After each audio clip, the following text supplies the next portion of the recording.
हाँ जी दोस्तों, तो स्वागत है आप सभी का एक और नए एपिसोड में। और आईपीएल अब वापस आ गया। कल actually RCB versus KKR match से आईपीएल की वापसी होने वाली थी, लेकिन वहां पे बारिश की वजह से वो मैच ही नहीं हो पाया। विराट कोहली को ट्रिब्यूट देने के लिए फैंस वहां पे व्हाइट टेस्ट की जर्सी में आए थे, लेकिन वो मैच ही नहीं हो पाया। और आज जो दो मैचेस हुए, दोपहर वाले मैच में जहां पे राजस्थान पंजाब से 10 रन से हारा, वहीं शाम वाले मैच में गुजरात अपने साथ साथ आरसीबी और पंजाब दोनों को क्वालिफाई करा के लेके गया। अब सिर्फ नंबर 4 पोजीशन के लिए लड़ाई होगी डीसी, एमआई और एलएसजी के बीच में। तो चलिए वीडियो को शुरू करते हैं, लेकिन उससे पहले आप सभी को प्रथा के अनुसार वीडियो को लाइक करना, कमेंट करना, चैनल को सब्सक्राइब जरूर करना और बेल नोटिफिकेशन को जरूर दबाएं ताकि सभी वीडियोस आप तक पहुंचे। तो चलिए इंट्रो के उस पार मिलते हैं।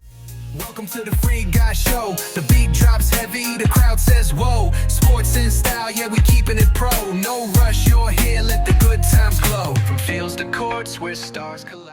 तो जैसा कि हम सभी को पता है कि पाकिस्तान की गंदी हरकत के बाद जो पहलगाम वाला अटैक हुआ था, उसके बाद इंडिया ने किस तरीके से उसके रिस्पांस में ऑपरेशन सिंदूर किया था, और उसके बाद जब आईपीएल को सिक्योरिटी रीजंस और प्लेयर की सेफ्टी की वजह से रोकना पड़ा, और उसके बाद जब सीज फायर हुआ और जिस तरीके के स्पेकुलेशंस हुए, इंडिया को लेके बहुत सारा नैरेटिव बना। एक अकेला कंट्री वर्ल्ड से नैरेटिव का गेम नहीं जीत सकता। लेकिन जब फॉग ऑफ वॉर हटा है और अब जब असलियत सामने आ रही है कि ना तो चाइना के रडार सिस्टम, ना तो यूएस के F-16 और जो भी प्लेन्स, फाइटर प्लेन्स है पाकिस्तान के पास, वो काम नहीं है, और टर्की के ड्रोन, जिस तरीके से टर्की का बॉयकॉट चल रहा है, ये प्रॉपर एक वेल डिजर्व्ड रिएक्शन है जो कि टर्की ने कमाया है। टर्की ने पाकिस्तान को सपोर्ट करते हुए ये इंडिया वालों को साफ कर दिया कि वो टेररिज्म के साथ खड़े हैं। और टर्की हमेशा से ये हरकत करता हुआ आया है, यूएन वगैरह में वो कश्मीर के मुद्दे पे हमेशा बोलता आया है, तो टर्की की आदत रही है। लेकिन उसके बावजूद हमने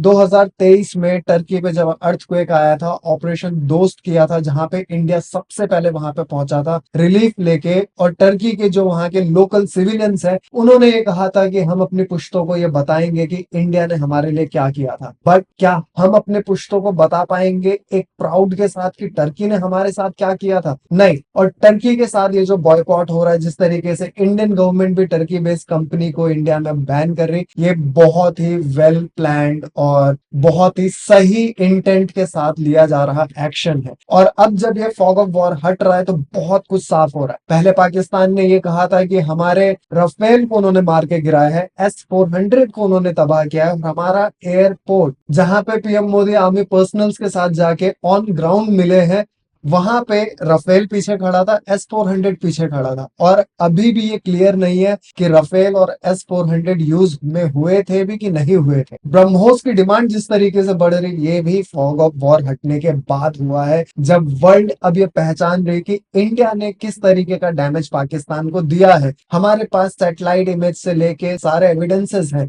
और पाकिस्तान के पास क्या एविडेंस है कि ये सोशल मीडिया पे, हर जगह सोशल मीडिया में जो भी मैं बोल रहा हूँ वो सब सोशल मीडिया पे, हमारे पास कोई एविडेंस नहीं है लेकिन सोशल मीडिया पे ये बातें हैं, तो आप वहां पे जाके वेरीफाई कर सकते हैं। कमाल की चीज है। और यूएस भी, जहां पे डोनाल्ड ट्रंप आके ये बोल रहा था कि उसने सीज फायर कराया, अब 2 दिन के बाद उसने सीधे सीधे ये कह दिया कि मैंने सीज फायर नहीं किया, लेकिन हाँ मैंने हेल्प जरूर किया। और हमारे यहाँ पे गोरी चमड़ी की बात भी बहुत ज्यादा मानते हैं, तो बहुत सारे लोग जो कि देशभक्त के नाम से यूट्यूब चैनल बना के बैठे हैं, वो ये भी कहने लग गए थे कि पॉपो ने आके किस तरीके से सीज फायर करवा दिया। लेकिन 2 दिन के बाद जब इनके पॉपो ने आके खुद ही कह दिया कि उन्होंने सीज फायर नहीं कराया, उन्होंने सिर्फ हेल्प किया था, उसके बाद उनका अटैक एस जयशंकर पे भी आया कि हमारे फॉरेन मिनिस्टर क्या कर रहे थे। वर्ल्ड के सामने हम हमारा नैरेटिव क्यों नहीं क्लियरली लेके जा पाए? तो उसमें सीधा सीधा सा पॉइंट ये है कि डेफिनेटली हम अपना नैरेटिव वर्ल्ड के सामने नहीं रख पाए। लेकिन जब एक कंट्री अकेला ये बातें कर रहा होगा कि हमने ये डैमेज कर दिया और सैटेलाइट इमेज हम दे रहे हैं, लेकिन 10 कंट्री अपने तरफ से अपनी बातें कर रहे हैं,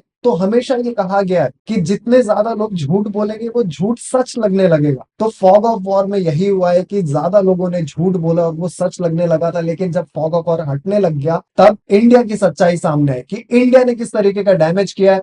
पाकिस्तान में बलूचिस्तान किस तरीके से पाकिस्तान की ऐसी तैसी कर रहा है, और अब जिस तरीके से बलूचिस्तान इंडिया को रीच आउट कर रहा है, इंडिया को बलूचिस्तान की मदद करने की जरूरत है। यहाँ पे इंडियन गवर्नमेंट का एक और स्टांस ये भी हो सकता है कि उन्होंने बांग्लादेश को आजाद करवाया था। इंडिया की वजह से आज बांग्लादेश है, लेकिन बांग्लादेश कर क्या है? बांग्लादेश हमारी पीठ पे खंजर मार रहा है। तो हमें ये भी सोच के चलना होगा कि अगर हम बलूचिस्तान बना भी देते हैं तो क्या कल को वो एक फिर इस्लामिक कंट्री बन के वो फिर बांग्लादेश के तरह और पाकिस्तान के तरह हमारे पड़ोस में रह के हमारे पीठ पे खंजर भोंके। और अफगानिस्तान हमें रीच आउट कर रहा था बहुत टाइम से। इस बार हमारे फॉरेन मिनिस्टर ने अफगानिस्तान से बात करना शुरू किया है, वहां के तालिबान को अब वो एक गवर्नमेंट वाला अथॉरिटी दे रहे या फिर उनको वो आइडेंटिटी दे रहे। अब बातें शुरू हुई है जो कि इंडिया को डेफिनेटली करना चाहिए, क्योंकि हमारे आसपास जो हमारे पड़ोसी हैं वो हमें ग्रो करता हुआ नहीं देखना चाहते। और यूएस इस बार डोनाल्ड ट्रंप जिस तरीके की हरकतें कर रहा है, डोनाल्ड ट्रंप किसी का सगा नहीं। वहां पे यूक्रेन को लेके ये सब बातें हुई थी जब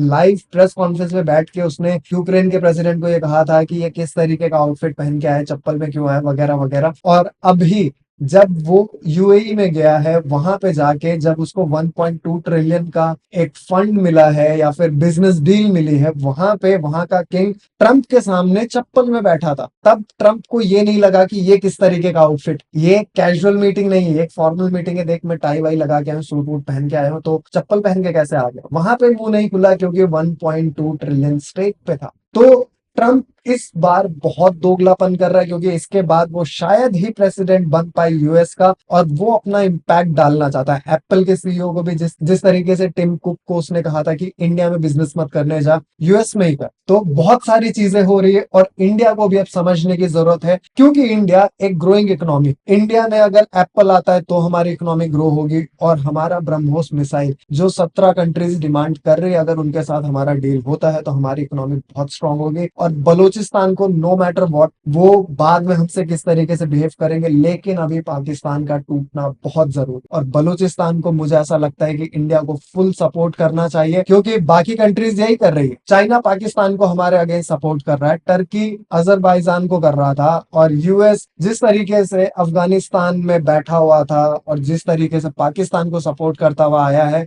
तो हमारे पास भी फुल राइट है कि हम बाहर निकल के प्रॉपरली ओपनली बलूचिस्तान को सपोर्ट करें। और इस वॉर के बाद एक चीज क्लियर हो गई है कि अगर हमारा कोई दोस्त है तो वो सिर्फ इजराइल और रशिया। और हमें अब कभी भी कुछ भी होता है तो हमें इजराइल और रशिया का साथ देना चाहिए, क्योंकि जब हमें जरूरत थी तब वर्ल्ड में इजराइल और रशिया के अलावा कोई हमें सपोर्ट करने नहीं आया। तो हमें इस चीज को याद रखना है, हमें इस चीज को अपने आने वाले जनरेशंस को बताना है, और हमें आगे चल के अपने दोस्तों का सपोर्ट करना है। और हमें एक और चीज के बारे में खास ध्यान देना होगा, क्योंकि अब बहुत सारे हमारे सेलिब्रिटीज की मूवी आ रही, तो उनके प्रोडक्शन हाउसेस के जो आइकन है उस पे इंडिया का अगर फ्लैग लगा दे, इसका ये मतलब नहीं कि वो पेट्रियट है। मैं सीधे सीधे बात कर रहा हूँ आमिर खान की। आमिर खान की नई मूवी आ रही है, तो उसके ट्रेलर से पहले ऑपरेशन सिंदूर और हमारे आर्मी पर्सनल्स को सैल्यूट का एक स्टोरी लगा दिया गया था। और आमिर खान की मूवी आने से पहले आमिर खान प्रोडक्शन ने अपना जो प्रोफाइल पिक्चर है उस पे इंडिया का फ्लैग लगा दिया।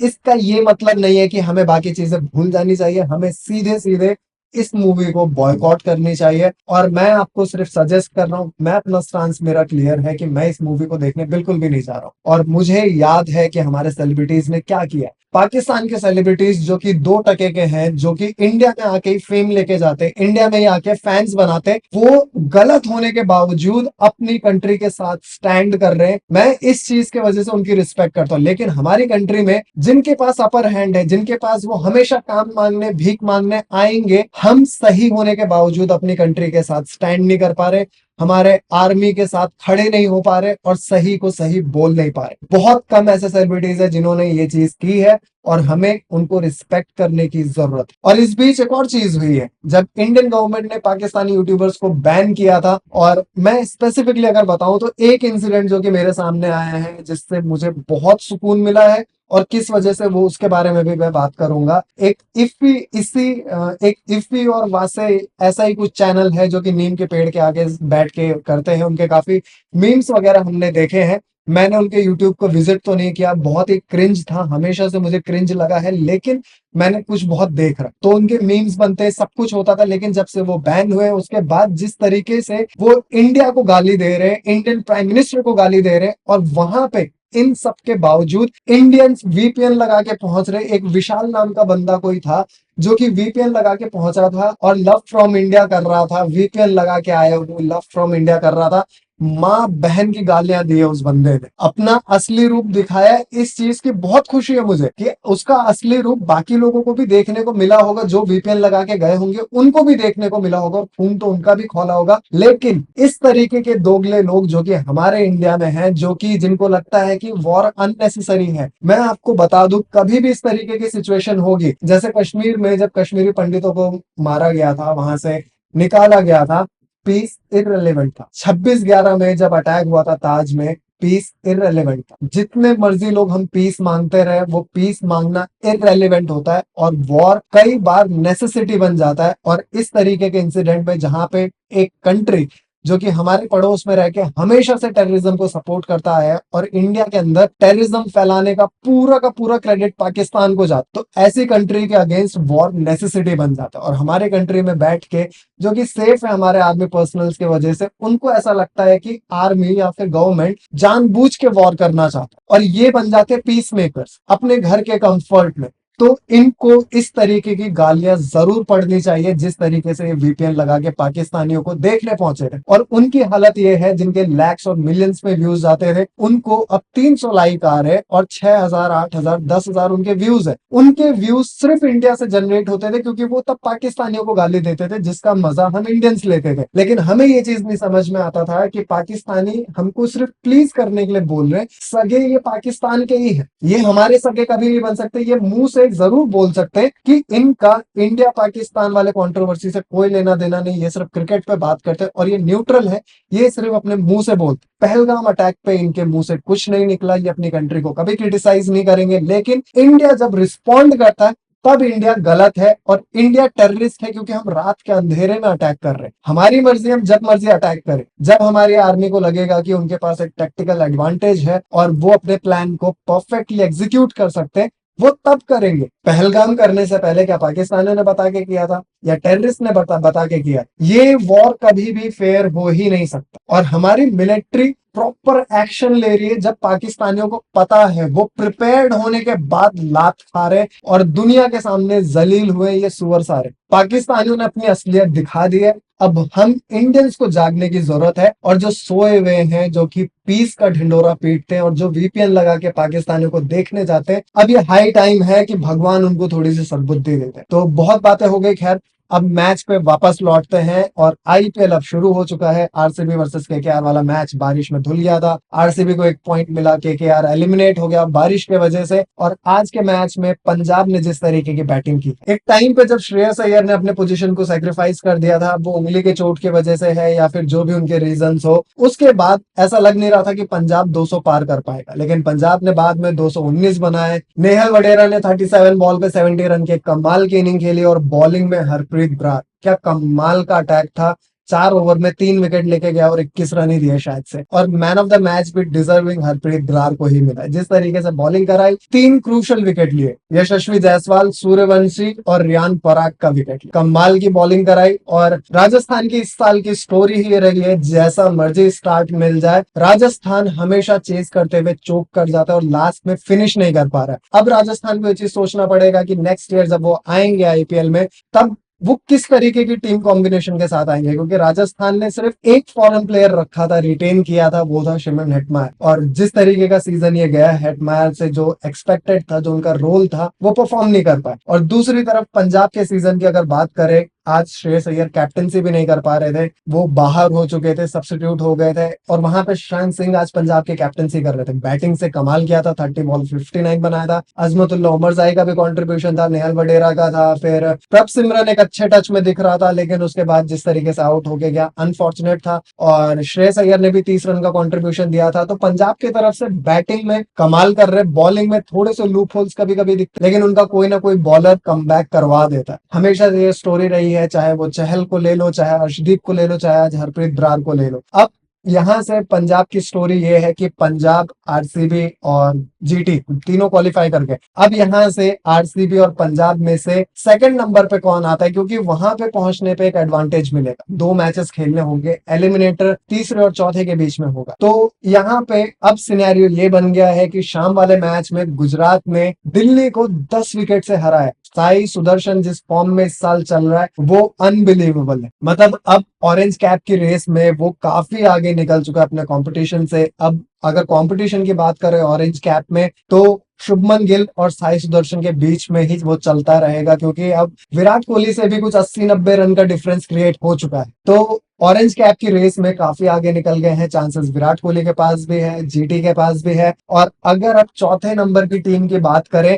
तो पंजाब, मुंबई और दिल्ली, इन 3 टीम के बीच में एक ऐसा ट्रायंगल बन रहा है कि इनके बचे हुए मैच ये तीनों टीमें आपस में खेलेंगे। और दिल्ली और मुंबई के लिए ये सारे बचे हुए मैचेस अब एलिमिनेटर के तरह, मुंबई और दिल्ली दोनों ही एलिमिनेटर की तरह खेल रहे होंगे। दिल्ली की इस बार की कहानी ये रही है, जो लास्ट ईयर राजस्थान की थी, कि टूर्नामेंट के स्टार्ट में वो अनबीटेबल जा रहे थे और second half of the tournament में वो अपनी फॉर्म गुम कर बैठे थे। और दिल्ली की कहानी की अगर बात करें, दिल्ली के बॉलिंग में आज वो फिनिश दिखाई नहीं। मिचेल स्टार्क वहां पे नहीं थे। केएल राहुल ने बैटिंग में 100 बनाया था। और अगर केएल राहुल की बैटिंग को कोई अगर आज स्लो कहता है तो यार मुझे नहीं पता कि केएल राहुल और किस तरीके से खेल सकता था, क्योंकि केएल राहुल ने 112 रन बनाए हैं 65 बॉल पे। तो अगर ये देखा जाए कि ऑलमोस्ट 11 ओवर, एक बॉल कम है बस, अगर 11 ओवर में कोई टीम 112 रन बनाती है तो उसको एक अच्छा टोटल कहें। तो ऐसा नहीं है कि केएल राहुल ने स्लो खेला, बिल्कुल स्लो नहीं खेला, लेकिन बाकी टीम से जिस तरीके का कंट्रीब्यूशन आना चाहिए था वो हुआ नहीं। तो बाकी की टीम ने 55 बॉल पे 87 रन बनाए। तो अगर देखा जाए तो